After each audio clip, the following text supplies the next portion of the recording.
Olá, turma! Nós estudaremos hoje componentes do sistema cardiovascular. Está na página 232. Então, vejamos um esquema dos componentes do sistema cardiovascular. Os vasos sanguíneos são estruturas semelhantes a pequenos tubos que chegam a diversas partes do corpo. O diâmetro dos vasos sanguíneos e as espessuras de suas paredes são variáveis. De acordo com essas características, os vasos sanguíneos são classificados em artérias, veias e capilares. Então vejamos as artérias. As artérias são vasos sanguíneos com paredes espessas e elas transportam sangue do coração aos tecidos. Está representado nessa cor vermelha aqui, e são esses vasos mais grossos. Então, as artérias, como nós já sabemos, elas são responsáveis por levar todo o sangue oxigenado para o nosso corpo. E ela faz essa grande circulação aqui do sangue no nosso corpo. Por exemplo, quando cortamos uma artéria, o sangue ele não derrama, ele espirra. E as veias? As veias são vasos sanguíneos com paredes mais finas que a das artérias. As veias, elas transportam sangue dos tecidos para o organismo. Está representado aqui nessa cor azul. Então, as veias, elas carregam sangue rico em gás carbônico de volta para o coração. Os capilares são ramificações dos vasos sanguíneos que conectam pequenas artérias a pequenas veias. Os capilares possuem tamanho reduzido e só podem ser vistos com o auxílio de microscópio. A parede desses vasos é muito fina, o que permite a troca de substâncias entre o sangue e as células dos tecidos. Então, os capilares, como já sabemos, eles são pequenos e fazem ligações com as artérias e as veias, e só pode ser observado pelo microscópio por causa do seu tamanho. O sangue é um tecido formado por porção líquida chamada plasma, por células sanguíneas, que são as hemácias e os leucócitos, e fragmentos de células, que são as plaquetas.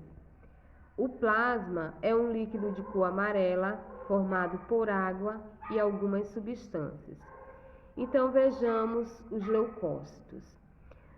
Os leucócitos, eles são conhecidos também como os glóbulos brancos, que são células relacionadas às defesas do organismo, agindo contra agentes invasores e toxinas. Por exemplo, quando uma bactéria infecta nosso organismo, os leucócitos são produzidos em maior quantidade para proteger nosso corpo dessa bactéria. Então, os leucócitos, eles são conhecidos como os glóbulos brancos e eles atuam na defesa do nosso organismo. As hemácias, ou glóbulos vermelhos, são as células presentes em maior quantidade no sangue. Elas possuem um pigmento vermelho, chamado hemoglobina, que confere a cor vermelha ao sangue. As hemácias são células que transportam gás oxigênio e gás carbônico pelo nosso corpo. Então, as hemácias, elas são responsáveis por levar o gás oxigênio e o gás carbônico pelo nosso corpo. E as plaquetas são fragmentos de célula que participam de um processo chamado coagulação. Então, quando machucamos alguma parte do corpo, essas células ajudam a interromper o sangramento. Então, as plaquetas, elas são responsáveis pela coagulação do sangue. O coração, ele é formado principalmente por tecido muscular cardíaco. Esse órgão apresenta 4 cavidades, por onde o sangue se desloca. Então, o coração, ele funciona como uma bomba, impulsionando o sangue para todo o corpo, no interior dos vasos sanguíneos. O tecido muscular do coração se contrai e relaxa de maneira coordenada, resultando nos batimentos cardíacos. Esses batimentos, eles são acompanhados de um som, originado do fluxo de sangue no coração. Então, o nosso coração, ele funciona como uma bomba, né? Ele é que bombeia o sangue, é que distribui esse sangue para todo o nosso corpo. Geralmente, quando nos machucamos, ocorre o rompimento de alguns vasos sanguíneos e temos como consequência um sangramento. Nesses casos, no local onde o vaso sanguíneo se rompe, as plaquetas e outras substâncias formam uma rede na qual as células sanguíneas ficam presas, formando um coágulo sanguíneo. Esse coágulo, ele bloqueia a lesão do vaso sanguíneo, diminuindo ou cessando o sangramento.